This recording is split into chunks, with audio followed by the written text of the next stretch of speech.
protocole étant déjà établi, vous me permettrez de passer outre les obligations de saluer chaque autorité ici présente.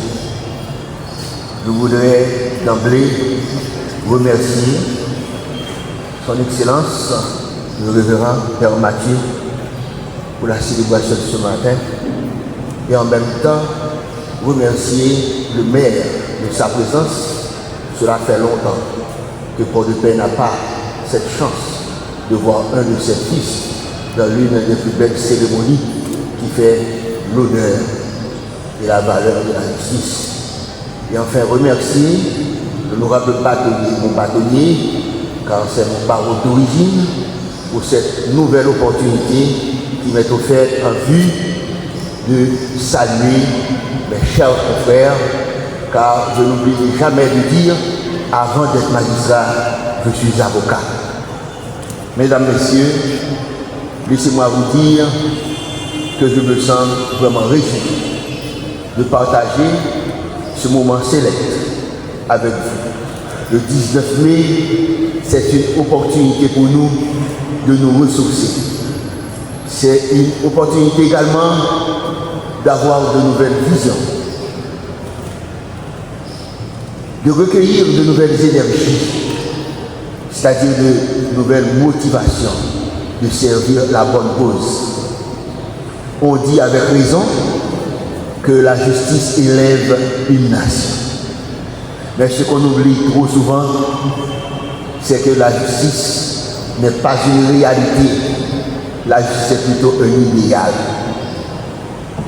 Cela voudrait dire que chaque jour, magistrat et avocat et tous les autres maillons de la chaîne doivent s'évertuer à améliorer la qualité de leur intervention pour une répartition saine et équitable de la chose jugée. Nous avons malheureusement entendu trop de scandales dans notre système à un moment où notre pays traverse des moments vraiment difficiles.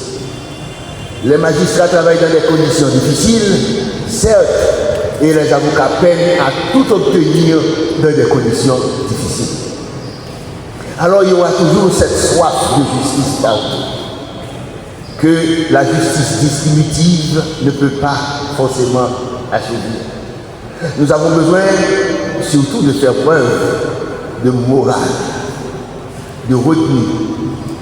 Nous avons besoin surtout de faire preuve d'éthique, car partout où nous passons, c'est le même cri. Les gens sont assoiffés de justice et certains comportements ne nous élèvent pas. D'autres comportements ne nous honorent pas. Aujourd'hui, c'est l'occasion, en tant que l'un de vos aînés, à vous dire félicitations, car jusqu'ici, vous avez fait ce qu'il fallait faire. Mais vous avez encore beaucoup à faire. Nous avons beaucoup d'obligations à remplir pour que notre institution, qui est la justice, puisse répondre aux idéaux pour lesquels la justice a été conçue. Mesdames, Messieurs, je voudrais vous dire finalement que seuls nous ne pouvons rien faire, mais ensemble nous pouvons faire de grandes choses. Aujourd'hui, je vous invite, aux avocats comme aux magistrats, à étudier, à tout un chacun à faire preuve de moralité. Et enfin, à ceux qui sont découragés, de ne pas perdre espoir. Car aujourd'hui, c'est le présent qui nous est servi sur un plateau. Mais demain, c'est l'avenir qui est prometteur, l'avenir qui peut sourire, l'avenir que nous pouvons construire ensemble. Alors, construisons cet avenir ensemble, pour le bien de tous et pour le triomphe de la justice. Merci.